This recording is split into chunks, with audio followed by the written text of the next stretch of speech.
بسم اللہ الرحمن الرحیم۔ السلام علیکم ناظرین، کیسے ہیں آپ؟ امید ہے آپ سب خیریت سے ہوں گے۔ اگر آج آپ لوگوں نے درود پاک نہیں پڑھا تو برائے مہربانی درود پاک پڑھ لیجئے۔ جذبات میں شدت، قسط نمبر 12۔ زاویار اندر کود گیا۔ اس نے سب سے پہلے وہاں سے جانے کا دوسرا راستہ ڈھونڈا۔ چور چوری کرنے سے قبل وہاں سے فرار ہونے کا راستہ تلاش کرتا ہے، وہ بھی اپنے شاطر دماغ کے تئیں آپشن کے ساتھ ساتھ آپشن بی کا پلان کرتے اس خستہ حال کمرے کا جائزہ لینے لگا۔ اسے دوسری دیوار پر پردے گرے نظر آئے۔ وہ تیزی سے سنبھل کر پاؤں رکھتے آگے بڑھا اور ہاتھ سے پردہ اٹھایا۔ وہاں پر بھی اس جیسی ایک اور کھڑکی موجود تھی۔ زاویہ نے کھڑکی کا لاک کھولتے اسے کھولنے کی کوشش کی، جو کافی عرصے سے بند رہنے کے باعث مقفل ہو گئی۔ تھوڑی زور آزمائی کے بعد ایک زبردست جھٹکے سے کھڑکی کھل گئی۔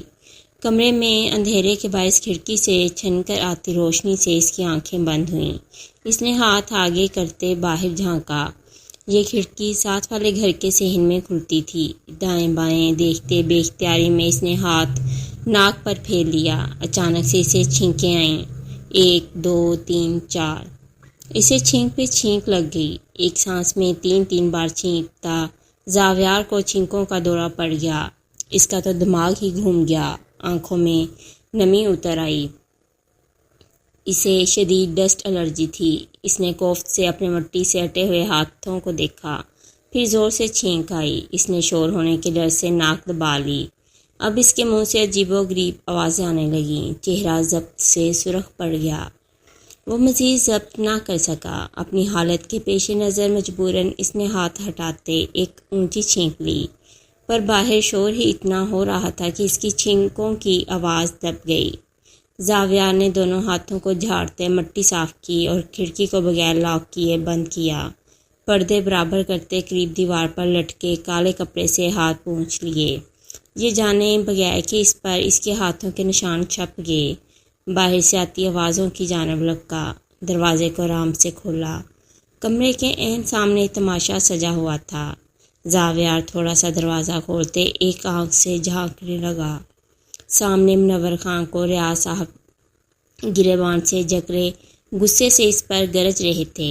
کنول بیگم اور میرال نیچے زمین پر گری گڑیا کو سہارا دیتے اٹھا رہے تھے۔ زاویار آرام سے یہ منظر دیکھتا رہا۔ گھٹیا انسان، چٹاخ۔ ریاض صاحب نے منور خان کو مارا۔ وہاں کھڑا ہر نفوس دم ساتھ گیا۔ کنول میرال گڑیا کی اس کمرے کی جانب پشت تھی، جبکہ منور اور ریاض صاحب آمنے سامنے کھڑے تھے۔ تیری ہمت بھی کیسے ہوئی ہاتھ لگانے کی؟ کیا سوچ کر ہاتھ اٹھایا؟ ان کے پیچھے کوئی نہیں ہے، جو مرضی کرے گا۔ تجھے بیچی تھی کیا میں نے؟ ابھی تو کنول بیگم نے اس سے پہلے کی گئی زیادتی تشدد کا ذکر تک نہیں کیا تھا، کیونکہ وہ اپنا گھر بسائے رکھنا چاہتی تھیں۔ بھائی کے گھر بیٹھنا انہیں گوارا نہیں تھا۔ انہیں اپنی خودداری بہت عزیز تھی، اس لیے ظلم سہتی آئی، مگر اب میرال بھی اس کا شکار بن کر رہ گئی تھی۔ اپنی اولاد کو اذیت میں مبتلا ہوتے کیسے دیکھ سکتی تھی، اس لیے انہوں نے ہمت کر دے یہ قدم اٹھایا۔ دروازے سے دیکھتے زاویار کو حیرانگی ہوئی۔ یہ کون ہے؟ وہ خوش سے بڑبڑایا۔ ارے تم مرد کے نام پہ دھبا ہو، عورت پر ہاتھ اٹھاتے ہو؟ تم نے میری بہن بھتیجی پر بھی ہاتھ اٹھایا۔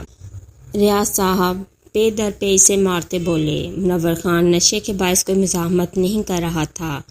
تو نے ہاتھ کیسے لگایا؟ بول۔ اسے نیچے سے اٹھاتے اپنے سامنے کھڑا کرتے ریاض صاحب غصے سے گرائے۔ زاویار کی آنکھوں میں تحیر اتر آیا۔ اس نے یہی اندازہ لگایا تھا۔ اس نے اب کے غور سے ریاض صاحب کو دیکھا۔ تجھے کیا لگا ان ماں بیٹی کا کوئی والی وارث نہیں ہے؟ ہاں، میں زندہ ہوں، ابھی مرا نہیں۔ وہ اپنے سینے پہ ہاتھ مارتے فخر سے کہتے پھر سے اسے پیٹنے لگے۔ منور خان نشے میں الٹا سیدھا بو رہا تھا۔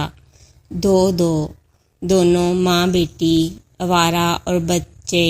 اس کا ادھورا جملہ ان کے غصے کو بڑھا گیا۔ ریاض صاحب شدید غصے سے پاگل ہوتے طیش میں آ کر انہوں نے منور خان کو پچھاڑ ڈالا۔ وہ ان کو اور تپا گیا۔ پہلے اس کا لحاظ کر رہے تھے، اس کی زہر اگلتی زبان پر سب لحاظ ایک سائڈ رکھتے، وہ اس پر چڑھ دوڑے۔ اب کے زاویار کے چہرے کے پرسکون تاثرات بدلے تھے۔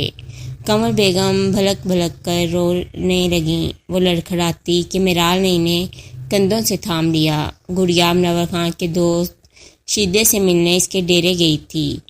منور خان دوسرے دوستوں کے ساتھ شراب نوشی اور مجرا دیکھنے میں مگن تھا۔ وہاں سے اٹھ کر آتے منور خان نے اپنی آنکھوں سے گڑیا کو اس کے ساتھ دیکھا تھا۔ نشے کے خمار میں سوچے بغیر گڑیا کو وہاں سے بالوں سے کھینچتے گھر لایا تھا، جو اب اکڑ کر کھڑی تھی۔ اپنی غلطی پر نہ ندامت ہوئی اور نہ ہی اسے اپنی غلطی کا کوئی دور دور تک احساس ہوا تھا۔ ریاض صاحب اسے مار رہے کہ ایک دم پیچھے سے انہیں پکڑ کر منور خان سے دور کیا۔ زاویار جو کب سے کھڑا دیکھ رہا تھا، اچانک اس شخص کو وہاں دیکھ اس کے ماتھے پہ بل در آئے۔ بابا کیا کر رہے؟ وہ مر جائیں گے، ان کی حالت دیکھیں۔ زارون ان کو روکتے بولا۔ زارون ریاض صاحب کا بیٹا تھا۔ نہیں، میں آج اسے چھوڑوں گا نہیں۔ وہ پھر سے اس کی طرف لپکے جو نیچے زمین پر گرا ادموہا ہوا پڑا تھا۔ بابا! زارون ریاض صاحب کو قابو کرتے پیچھے لے آیا جو غصے سے بپھرے ہوئے تھے۔ بابا وہ نشہ کرتے ہیں، ان کی ہڈیاں پہلے ہی کمزور ہو چکی ہیں، آپ کے ماننے سے جان سے جائیں گے۔ زارون نے انہیں سمجھانا چاہا۔ ریاض صاحب گہرے گہرے سانس لیتے غصے سے منور خان کو گھورنے لگے۔ اچھا ہے، ایسے شخص کا مر جانا ہی بہتر ہے، زہر خند لہجے میں کہتے جھٹکتے سے خود کو زارون کی گرفت سے چھڑایا۔ خام خواہ ہمارے ہاتھوں قتل ہو جائے گا، آپ کیوں خود کو گناہ گار بنانا چاہتے ہیں، وہ بھی اس شخص کے خون سے جس کا خون ہی گندا ہے۔ زارون کہتے اسے دیکھ آخر میں نخوت سے بولا، تم مجھے چھوڑو زارون، میں آج اسے سبق سکھا کر رہوں گا کہ یہ پھر کسی پر ہاتھ اٹھانے کی غلطی نہیں دہرائے گا۔ خود کو اس کی گرفت سے چھڑاتے پھنکارتے گرائے۔ اچھا ٹھیک ہے، فی الحال آپ ریلیکس ہو جائیں، بعد میں تو ہم سے سوچیں گے اس کا کیا کرنا ہے۔ زارون حالات کی سنگینی سمجھتے انہیں پرسکون کرتے مزید ایک طرف لے گیا۔ غصہ ان کے سر پر سوار بے لگام ہوا کھڑا تھا۔ قمر بیگم نے روتے روتے اپنی آنکھوں سے اپنے برباد ہوتے کھوکھلے گھر کو دیکھا۔ ایسا ہو جائے گا انہوں نے کہاں تصور کیا تھا۔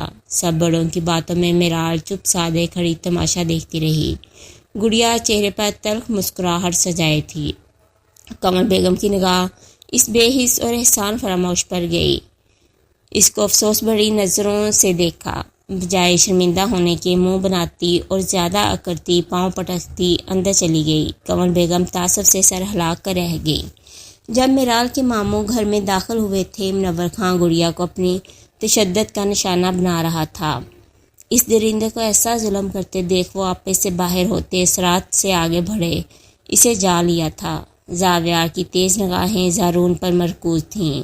اس کی بار بار میرال کی جانب اٹھتی نگاہیں زاویار سے مخفی نہیں تھیں۔ زاویار کی آنکھوں میں ناگواری ابھری۔ زارون ان کا سامنا گاڑی میں رکھو، یہ لوگ ہمارے ساتھ جائیں گے، میں انہیں یہاں اس درندے وحشی کی دسترس میں اکیلا نہیں چھوڑ سکتا۔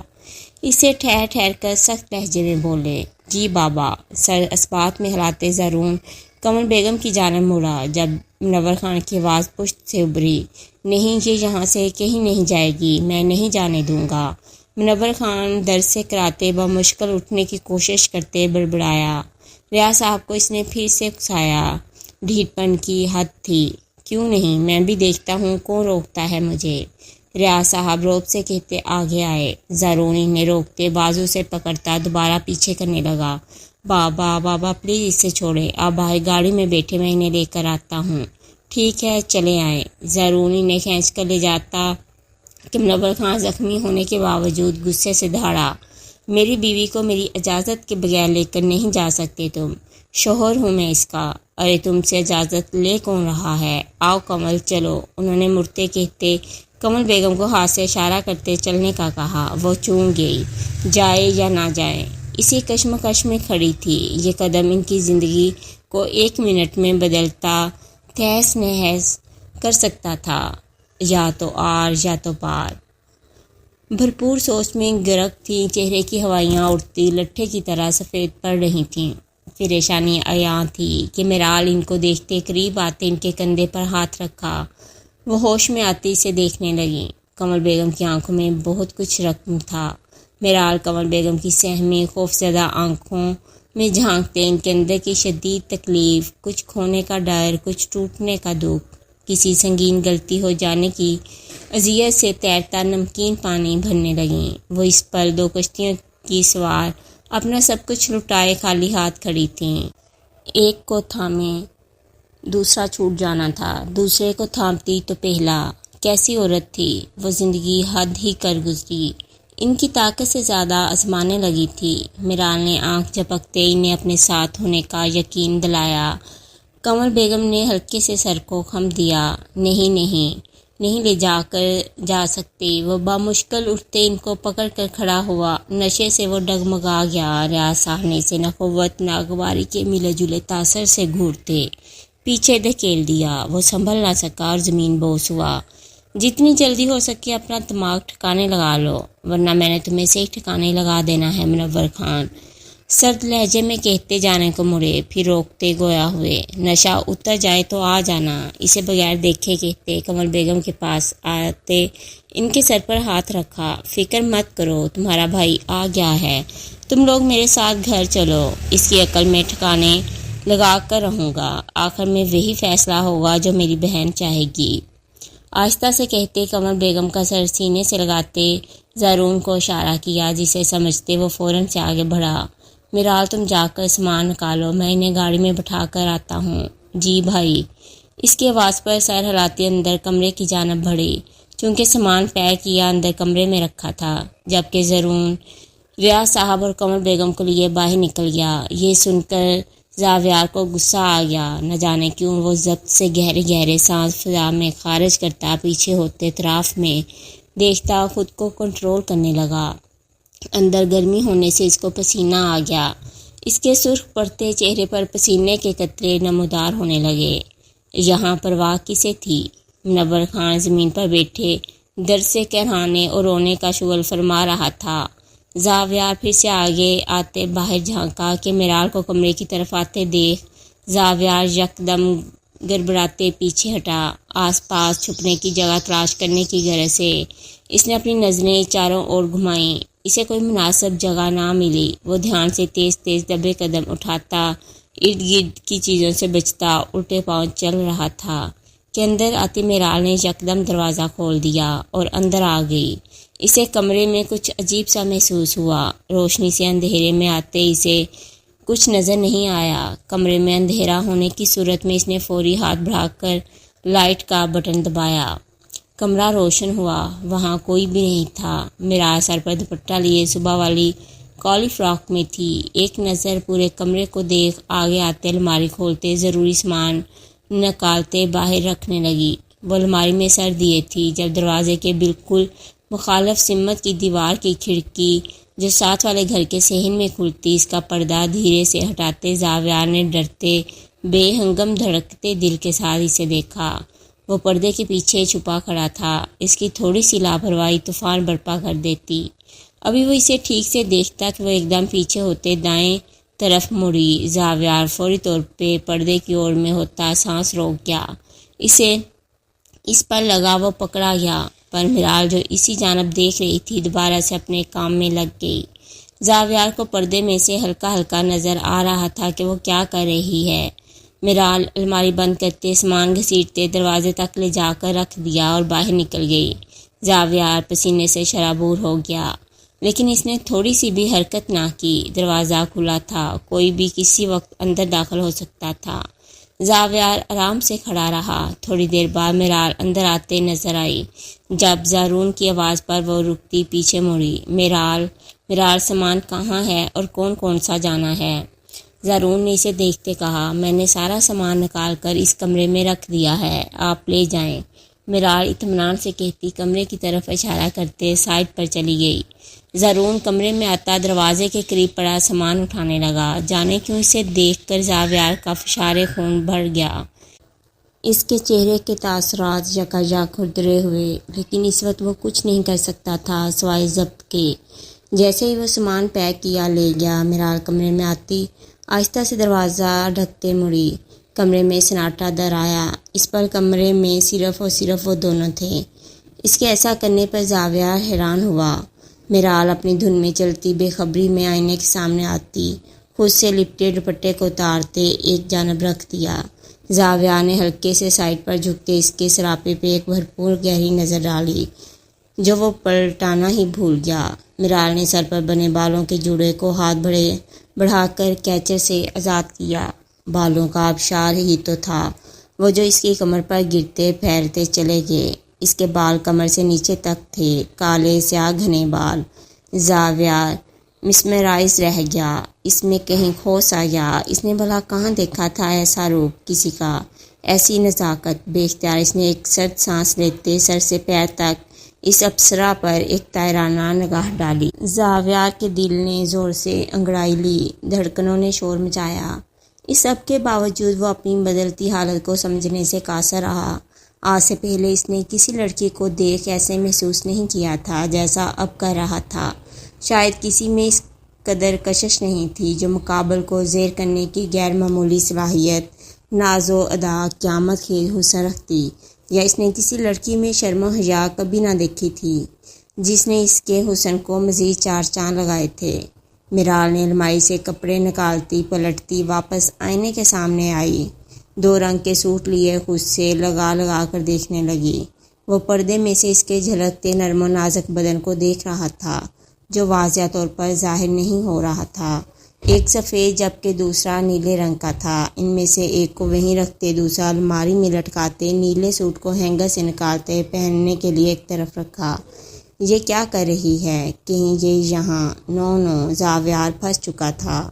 اسے لگا اس نے یہاں چھپ کر غلطی کر ڈالی۔ ایک لڑکی کے کمرے میں ایسے چھپ جانا جس کا علم لڑکی کو نہ ہو اور وہ خود کو کمرے میں اکیلا سمجھے، اور یہ سوچ آتے ہی اس نے بے ساختہ جھرجھری لی۔ پردوں میں ہوتی ہلچل محسوس کر میرال کے ہاتھ رکے۔ اس نے جھٹکے سے اس طرف دیکھا، لیکن گلی میں کھلتی کھڑکی پر نظر پڑی تو اس سے آتی ہوا کو وجہ سمجھتے وہ پھر سے مصروف ہو گئی۔ وہ بالوں کو ایک کندھے پر ڈالتے پیچھے سے فراق کی زپ کھولنے لگی۔ اسے ایسا کرتے دیکھ پردے کی اور سے جھانکتے زاویہ کو ایک دم کرنٹ لگا۔ اس کی آنکھیں پوری کی پوری کھل گئیں۔ وہ فوراً سے پیچھتر پردے کی اوڑ میں ہوا۔ اس کا دل تھم سا گیا۔ اگلے پل وہ پھر سے جھنکا کہ شاید وہ کچھ اور کر رہی ہو۔ میں بلا وجہ ایسا سوچ رہا ہوں کہ زاویہ نے اس ہاتھ کمر تک لے جاتے ہی دیکھا تھا۔ اسے خیال کے تحت وہ دھیرے سے جھکا۔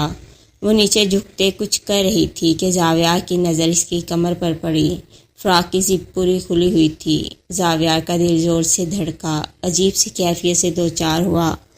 یہ دیکھ زاویہ لب بھینچتے فوری پردے کی اور میں ہوتے چہرے کا رخ موڑتے آنکھیں میچ گیا۔ وہی ہوا جس کا ڈر تھا۔ اب بھلا وہ کیا کر سکتا تھا؟ اس کی مجبوری تھی وہاں کھڑے رہنا۔ اچانک سے دروازہ کھولتے زارون اندر آ گیا۔ میرال کا زپ کھلی فراق کو کندھے سے سرکتا ہاتھ رک گیا۔ اسے سامنے دیکھ وہ بکھلا گئی۔ زاویہ نے چونک کر پردے سے دیکھا۔ میرال نے پاس پڑا دوپٹہ اٹھاتے اپنے سر پر اوڑھ لیا۔ شرمندگی اور ندامت کے باعث اس کا سر جھک گیا۔ زارون کی حالت بھی کچھ مختلف نہ تھی۔ میرال دروازہ لاک کرنا بھول گئی تھی۔ اسے ایسا لگا وہ لاک کر چکی تھی، مگر زارون بغیر نوک کیے اندر آ جائے گا اس کی امید اسے ہرگز نہ تھی۔ وہ میں زارون اٹک اٹک کے بولتا، اپنے یہاں آنے کی بابت بیان کرتے صفائی پیش کرتا کہ میرال اس کی بال کاٹتے سخت لہجے میں گویا ہوئی، زارون بھائی، آپ کو دروازہ نوک کر کے آنا چاہیے تھا۔ تھوڑی دیر کے لیے خاموشی دہرائی۔ زاویہ کو زارون کی اس حرکت پر سخت اشتعال آ گیا۔ آنکھوں میں ضبط سے سرخ لکیریں پڑنے لگیں۔ وہ تیز تیز گرم سانسیں کھینچنے لگا۔ اس کا دل چاہا اس کی جان لے لے، لیکن وہ اس وقت کچھ بھی نہیں کر سکتا تھا۔ دانت پیس کر رہ گیا، پر اس کا بدلہ چکانا طے تھا۔ آنکھوں میں تنفر لیے اسے گھورتا رہا۔ ٹھیک ہے، دروازہ لاک نہیں تھا، پر کھلا بھی نہیں تھا جو آپ ایسے اندر چلے آئے۔ وہ سر جھکائے خفت مٹاتے غصے سے کہہ رہی تھی۔ اس میں اتنی ہمت نہ ہوئی کہ سر ہی اوپر اٹھا لے۔ یہ سن کر زارون کا دل کیا زمین پھٹے اور وہ وہیں دفن ہو جائے۔ یہ لمحہ انتہائی ذلت آمیز تھا۔ معذرت خواہ ہوں، واقعی میری غلطی ہے، مجھے نوک کر کے آنا چاہیے تھا۔ دروازہ بند تھا، بس جلدی جلدی میں بھول ہو گئی۔ میں تمہیں بلانے آیا تھا، آ جاؤ، انتظار کر رہے ہیں باہر۔ اس عجیب و غریب حالت سے نکلنے کو وہ لہجے کو قدرے نارمل بناتے سرسری انداز میں بولا، میں کپڑے بدل کر آتی ہوں۔ اس نے مڑتے کہا، کیا ضرورت ہے، گھر جا کر تبدیل کر لینا، ابھی چلو، دیر ہو رہی ہے۔ انہیں واقعی دیر ہو رہی تھی، مغرب کا وقت ہو چلا تھا۔ ٹھیک ہے، آپ چلے، میں گاؤن پہن کر آتی ہوں۔ اس کے جاتے ہی میرال نے دروازہ لاک کرتے دوبارہ اسے جھٹکا دیا، جیسے پکا یقین کیا ہو، ہاں بھئی لگ گیا ہے، اب کوئی نہیں آتا۔ بے یقینی ہو چلی تھی محترمہ کو۔ واپس آتے غصے میں دوپٹہ اتارتے سائڈ پر پٹک دیا۔ زاویار اس پل غصے سے تیوری چڑھائے اس کی ساری کارروائی ملاحظہ کرنے لگا۔ شاید غصہ ٹھنڈا نہیں ہوا تھا اس کا۔ منہ بھلائے جلدی جلدی بالوں کا جوڑا بنانے لگی۔ کس کو اگلی ویڈیو کا انتظار رہے گا، کمنٹ میں ضرور بتائیے گا۔ اللہ حافظ۔